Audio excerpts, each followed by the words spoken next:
Okay, welcome. Thank you for coming to my lecture today, the last session before the conference ends. I'm quite surprised to see a full room today. I am Shawn Clankie. I am from Otaru University of Commerce, which is in Hokkaido, Japan, in the north of Japan. And I am here to talk to you today about textbook design as a teacher training tool. Can you hear me okay, or do you need me to use the microphone? You can't hear me? Okay. All right, I'm Shawn Clankie. I'm from Otaru University of Commerce in northern Japan, and I'm here today to talk to you about textbook design as a teacher training tool. Okay. I began this course. It's a graduate course in materials development. I started it in 2009, and the goal was to teach students with no background in text design, materials development, curriculum design, course design, to teach them some of those skills so that when they graduate, they're actually going to have an extra added tool that they can use as young teachers. Okay. So the goal, as I said, was to engage teacher training students with no specific background in course design and materials development in the skills of materials development and or course curriculum design through the task of textbook development. Okay. Why textbook design? Okay. Well, to begin with, our students at the graduate level especially already have seen a lot of textbooks in their academic careers. They're familiar with them. But I'm asking them to look at them in a different way, to look at them critically, to start by breaking them apart, looking at them, looking how they're built, and then start working together to try to build something new using that information. Okay? So they're a familiar frame of reference for the students because they use textbooks as learners, and we want to break them apart. And with this practical goal in mind, the students will be learning by doing. Okay? So there's that added little incentive for them. So it's not just a theoretical class for graduate students. It's one where we actually build a new textbook. So my goal is essentially to take them from zero to complete manuscript in 16 weeks. Okay. And I come in with a background in materials design. I've done about 30 textbooks. I've got a co-author who was at the university before me. We've done another 50. And we've built a pretty good system for how to design these, how to create them, and breaking them down into the minimal parts and showing the students this is not that difficult. Okay? You have an idea, you have an audience, you have a goal, and we're going to work towards that together. Okay? So the course is a 15-week course. I say 16 weeks normally because there's an extra period that we have available to us that we take advantage of. And it's 90 minutes per class period. And as I mentioned to you before, the course title is Materials Development at the graduate level. Okay? So in the first 5 weeks, the first third of the course, what we do is we work on the basics. Okay? If you're ever going to be a good writer, you have to be good at outlining. Okay? Doing the outline. And one of the problems in Japan, even at the graduate level, is that our students don't have a lot of experience in outlining. So we have to reinforce it, reinforce it, reinforce it. So third year we do it, fourth year we do it, graduate school we do it. Okay? And I like to show my students right from the beginning where the outline fits in. All right? We can pick up any textbook, I'll pick up one of mine, and we can see what the skeleton, what the underlying structure of the textbook is simply by going to the table of contents. Right? It's right there in the first couple of pages. All right? So that's on the global level. Okay? We can break the book apart, we can look at it for each of its individual chapters, look at the sections. And then we want to look at it on the localized level. Each individual chapter with each activity that's presented in the book. And we start asking the questions, why is this activity here? What are the goals of the activity? What is the author trying to do with that activity? Okay? And by doing this, and by breaking these books apart, we're actually teaching them a lot of other information at the same time. A lot of the stuff that we would cover in our normal either methodology courses or second language acquisition courses, a lot of that carries over into this. So once we've done the outlining, we start taking a look at what we have available to us. And most often, that's what the publishers bring to us and drop off at our offices and things. So, of course, in Japan, we get lots of sample textbooks. So I always set those aside. I thank the publishers graciously. I take the big pile, I take it to my students and say, let's look at what is new. Let's look at what people are doing. Let's start analyzing these books. What do they do? What are the goals? Okay? Are they meant for a single skill? Are they meant for all the skills? What are they aiming at? What's involved in the book? What is each individual activity trying to do? What's new? What haven't we seen before? Okay? And this, of course, has them brainstorming a lot of stuff. Okay? Because eventually what we're going to do is we're going to move ahead to where they're actually starting to create an idea of what can we do. And by we, I mean the students who are in the class and myself in the first semester. Okay? And normally the number of students enrolled in the class is quite small. Japanese graduate schools, by their very nature, tend to be a very small number of students. So I'm usually working with between 2 and 6 in a course. So it's a very small number of students to work with. It's very conducive to a sort of workshop atmosphere that we create. And of course, in the first 5 weeks, we're doing the basics. And with the basics, that's a lot of me talking. Okay? To some extent, the students will give me feedback. But after we get through the first 5 weeks, it becomes much more of a group activity. Week after week after week. Okay? I also teach the students in the first 5 weeks about understanding the audience. Who is our audience? Well, in Japan, generally, the vast majority of textbooks that are created for first and second year university students. The basic English 1 or English 1.52 courses. Okay? That's where the vast majority, I don't have the actual statistical data for it, but I would estimate that probably 60% of the books that are produced right now are aimed at that market. Okay? This is always what the publishers are asking me for, first and second year, because you can get the broadest audience possible. Now, that's not to say that we always work on that kind of work. We also sometimes do self-study books, the type that you would find in the bookstores around town. We sometimes work on books that are meant to go across one country to the next. We did a business English book a couple years ago that was English, Japanese, and Chinese. That one is still sort of in the publication pipeline at the moment. So we don't always just focus on that type of book. We also talk about what makes a good textbook. Okay? We talk about things like, is it user-friendly? Is it easy for the teachers to use? Okay? Are the students actually going to find something that will help them make that next step forward from the activities that you're presenting in the book? Okay. It's not just about picking the most popular topics. It's also about looking at what's behind those things.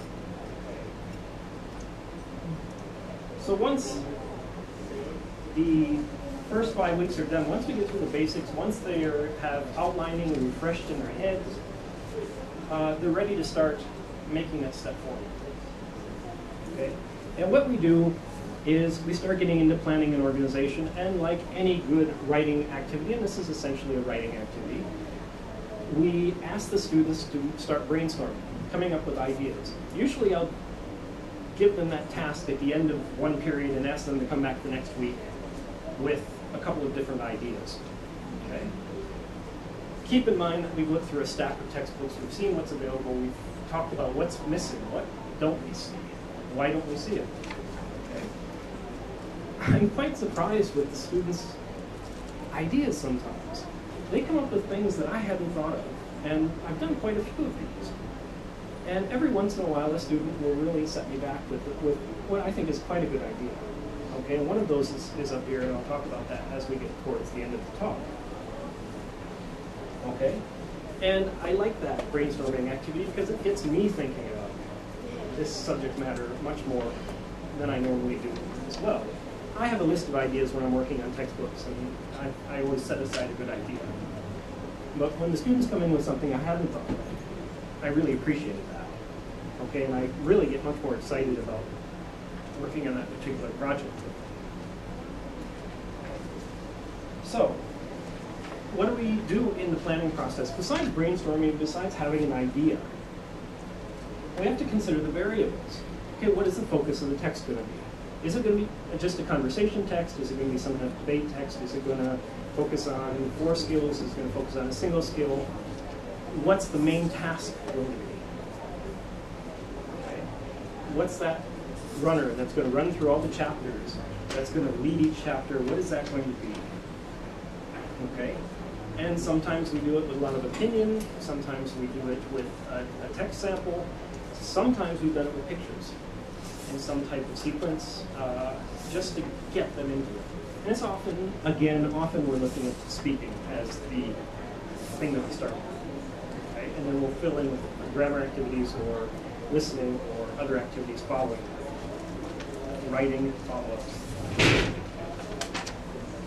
The level of the students we're looking at. As I mentioned to you before, the majority of the textbook market is aimed at first and second year university. I could touch on high school for a minute. I've wanted for a very long time to work in the high school textbook market as well, but there's a problem in Japan that those books at that level and at the junior high school and the lower levels all have to have ministry approval, which means they're constructed by a team, which means it's not my team anymore. It's somebody else's team, and we have to get approval for everything the ministry wants, whether or not we philosophically believe in the activities that we're creating for that particular text. And I have not wanted to make that step. So staying above that level and looking at the university level, that gives us complete freedom to really explore and look for good ideas and look for tasks and look for things that we can do to improve the situation of our students. We have the,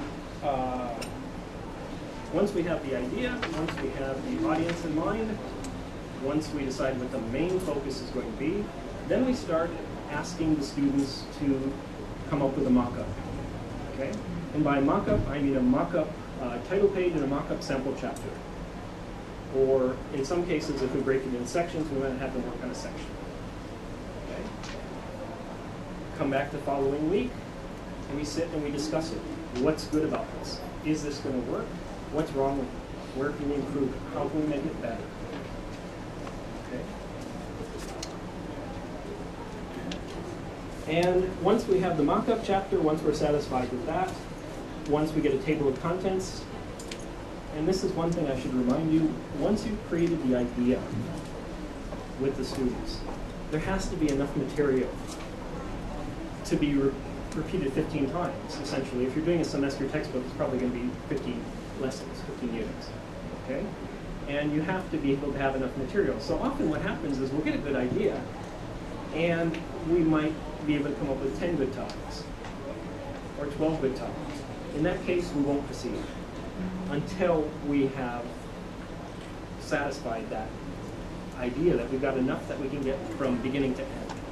If you're ever going to write textbooks, and I'm sure we've got some experienced writers in here, if you're ever going to write textbooks, don't write it until you can see the end of it. You have to be able to see in a line what you're doing, because otherwise you're going to start wandering. Just like when you're writing your dissertation or when you're writing your thesis, your supervisor will tell you the same thing. Don't start a book until you can see the end of it. Okay.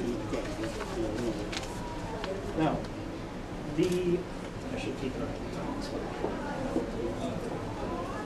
When we get towards the last third of the course, we're in full workshop mode. And what we're trying to do is get the students really active in creation of the chapters. Okay, so imagine I have 3 students in the class. There are 15 units. I'll divide it 5, 5, 5. I'll have someone working in the first third, the second third, and the third third. And what we need to do with that is we need to make sure that the subject matter, the style, and the flow all match. And often that's where I come in, I start smoothing things out, okay? Because you have different writers, you have different styles. Those are going to clash a little bit, and you'll see it when the manuscript starts to come together, okay? So the work is divided among the students. My role in that is, of course, as a supervisor. If there are not enough students in the course, I may do a couple of the lessons as well and participate in it. When we do this in the first semester, we do it, as I mentioned, as a group. There is a second course to this, where if the students continue on after they've done the first one, we'll work individually. I'll work one-on-one with each of the students on their individual ideas. Okay? With a small number of students, that's quite easy to do. This will not, I can't say will not, but it makes it much more difficult for working with a larger number of students, because the demands on the instructor are quite heavy as well, because you're going through and you're editing and looking at these things and providing feedback to everyone. And we're talking about a manuscript that's somewhere between normally 70 and 100 pages by the time we complete it.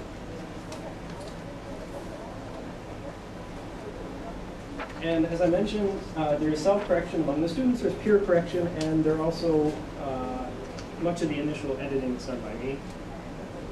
Okay. Now, you might wonder, how do the students feel about doing this? Well, it's quite interesting because I get an eclectic mix of graduate students who want to take the course because of the previous success of another class. If they're going to be young teachers and they're thinking about the job market, which in Japan is quite difficult because the economy has been bad for some time, then having a publication such as a textbook on your resume coming right out of the master's program gives you a leg up. Okay? It really is a good thing. Okay? And what I find is that our graduate campus is right above the main bookstore in the city of Sapporo, so one floor above it. So I often go in and have a look around. I'll go upstairs, it'll be late at night, and the students will be there working in the manuscript. And that's what I want to see from the students, that passion for doing that project and working on that project. And when they get done, they have a sense of satisfaction. They've done something in one of their graduate courses. They've gone from, I don't know anything about this, to, I know quite a lot at the end of 15 weeks, and I could probably do this somehow. Now, I just have a couple of minutes left. I saw the 5-minute flag. Two of the books that have been successful so far, this was the first one that we had success with. This was me and a group of 3 other students. The book called Solutions. It was published by Cengage, which used to be Thompson Learning. I'll pass that around. You can have a look at it. It's a very simple text. It has 3 opinions as the main subject matter in the chapter. Students will argue about those. It's sort of a bit of conversation debate. This second book I mentioned to you before that really quite surprised me a lot with this idea was a student who had worked on this textbook took the second semester course and came up with the idea of, let's talk about the science of everyday life. Why is the sky blue? Why is the ocean salty? All of that interesting stuff that we see. And when he came up with the idea, I said, that's pretty brilliant. You know, I think this book will do well. This book has done quite well. And this is a book called Understanding Why, the Science of Everyday Life. Working with the students in the first semester, I get the main credit for it. I tell them, if you continue the second semester and you do a book, we'll get the credit for it. His name is first. His name is Masanobu Nakatsugawa. He's going on to do a PhD right now. And I'll pass that around. It's also a very nice book. So, where has this led me? Well, it's gotten a bit of attention in the school. And this, along with another project I work on, which is a lecture series, has resulted in the university starting to try to develop a research center for materials development. Okay? And that makes me think that this program is going to continue for quite a long time. And I hope that the students who take it are finding it beneficial, they're finding it useful, and I hope that they're finding that they can take the skills that they've learned in class, and when they go on to their university or when they go on to their high school or junior high school, they can somehow adapt what they're learning in the classes in this very practical way to their students. So let me leave it there. I've got about 1 minute left. I want to open it up for questions, but first let me thank you. Thank you.